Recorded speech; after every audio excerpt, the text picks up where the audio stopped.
नमस्कार मंडळी. आज ऑफिसमध्ये एक छोटंसं सेलिब्रेशन असल्याकारणाने ऑफिसमधून निघायला थोडा उशीर झाला आणि पाऊस असल्यामुळे कुठे भाजी घेण्यासाठी थांबण्याची अजिबात इच्छा नव्हती. सो थेट घरी आले. पण आता काहीतरी बनवावं लागेल. सो विचार केला झटपट अशी टोमॅटोची चटणी बनवावी. सो मी इथे प्रिपरेशनला सुरुवात केली. माझ्या लेकीमध्ये येत होतं की मम्मा आम्हाला पण व्हिडिओमध्ये घे.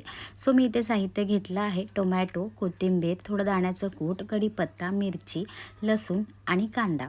सो इथे आपण आता बनवूया टोमॅटोची चटणी. मी तेलामध्ये थोडं हिंग टाकलं आहे आणि वरून थोडं राई टाकलं आहे. ते व्यवस्थित तडतडलं की मिरची आणि कढीपत्ता आपण टाकायचा आहे आणि मग लसूण आणि हे सर्व छान भाजलं की आपण आता ह्याच्यामध्ये कांदा ॲड करूया. कांदा असा लालसर भाजून घेतला की टोमॅटो ॲड करून घेऊया आणि मी इथे थोडं मीठ आणि थोडं पाणी टाकून एक 5 मिनटं शिजण्यासाठी ठेवून दिलं आहे, कारण ते छान असं मऊ झालं पाहिजे.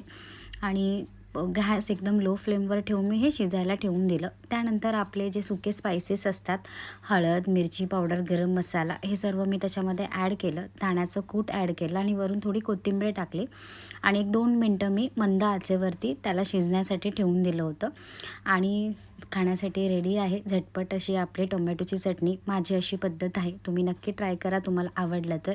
आणि माझ्या यूट्यूब चॅनलला सबस्क्राईब करायला विसरू नका. Thank you so much.